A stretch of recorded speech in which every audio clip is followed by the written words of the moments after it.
The day began with a deepening sense of unease, a feeling many might dismiss as mere media hype, but one that Arnab Goswami, the renowned voice of Indian television, seized upon with intensity reserved for moments of national consequence. His latest broadcast carried a chilling warning. India's sovereignty could be slipping beneath the radar, infiltrated not by overt military threat but by an elusive force, a deep state, quietly emerging in the margins of global power. He began by laying out the contours of his cautionary scenario. The phrase, deep state, began to echo through the studio with deliberate gravity. It conjured fears of a covert network manipulating policy, undermining institutions, and orchestrating chaos, all while operating in plain view. Goswami didn't brandish conspiracy flippantly, his tone was measured. This wasn't something to sensationalize, it was something to resist with vigilance. The heart of his message lay in the tensions surrounding trade, particularly the fallout from the Trump-era tariffs on India and their lingering consequences. He traced an arc from the initial jolts of protectionist measures to the present moment, where consequences are still unfolding. His voice framed tariff adjustments, postal service suspensions, and diplomatic skirmishes as more than economic flares, they were clues pointing to a larger pattern. Each bureaucratic decision, he argued, might not be isolated, but part of a broader strategic maneuver aimed at undermining India's international standing and stoking instability from within. As he spoke, the video resonated with urgency. Trade is no longer a matter of goods crossing borders, it's a proxy battlefield for influence, leverage, and control. Goswami urged viewers to parse press releases, policy memos, and diplomatic posturing not as disconnected noise but as hints, fragments of a deeper narrative. What might appear from a distance as inefficient bureaucracy could be a calculated move to sap confidence or sow discord. The broadcast took care to consider the unintended consequences of introspection. A nation's inner workings, when scrutinized too closely, do not fracture, unless those fractures already exist. Goswami acknowledged that the deep state theory treads close to paranoia, that it is easy to taint public discourse with fear. Yet, he made a pointed call for sober reflection, not alarm. If India is to remain a thriving democracy, he said, it must examine its foundations before others exploit their trusting seams. Every sentence was layered with implication.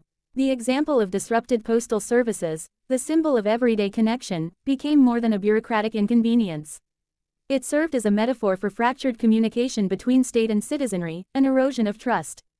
When trends like these cluster around actions like economic coercion, Goswami suggested, they begin to assume significance that cannot be dismissed as coincidence.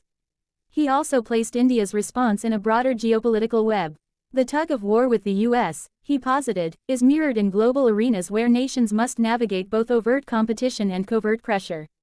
Rather than assuming the nation stands alone, Goswami posited, it must anticipate multi-layered threats, overt diplomacy and hidden machinations. Yet the tone was not entirely one of warning. Embedded in his caution was an affirmation of India's resilience.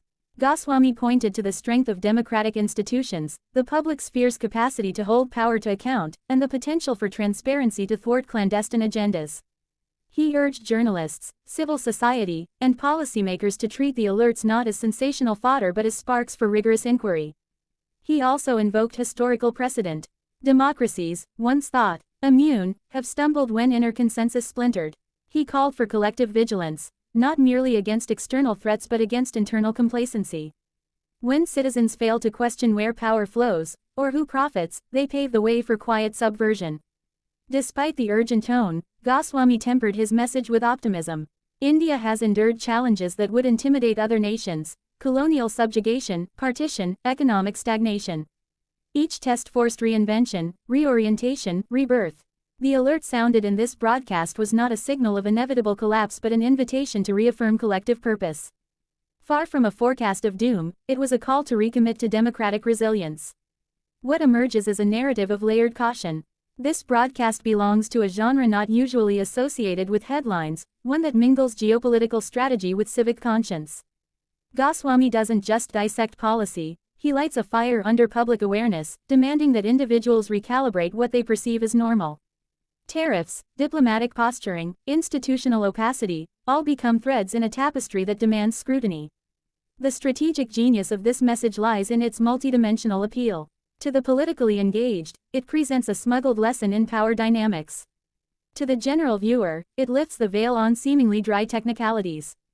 And to the democratic soul, it stirs a sense of responsibility, If institutions are to function, citizens must remain alert. For those unsettled by the notion of a deep state, Goswami issues a counterpoint, acknowledging a threat is not succumbing to it.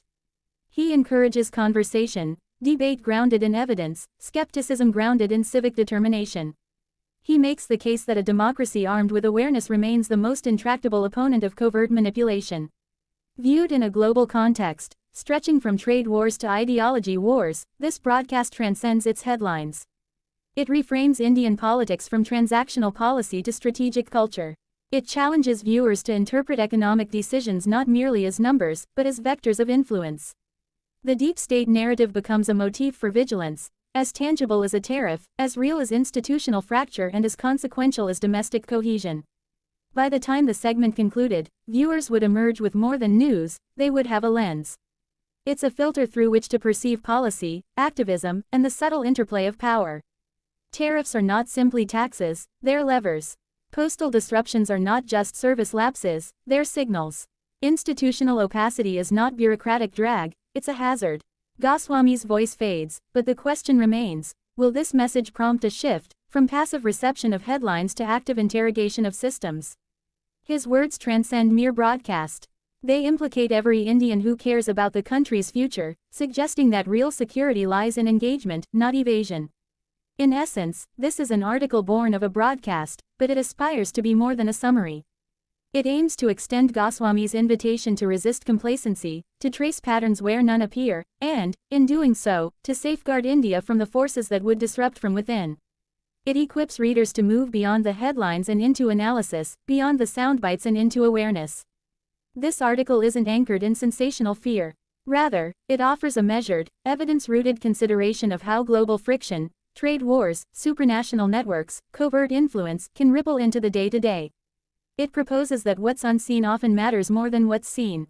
And it invites each reader to watch, think, and act, not because the threat is imminent, but because democracy demands, and thrives on vigilance.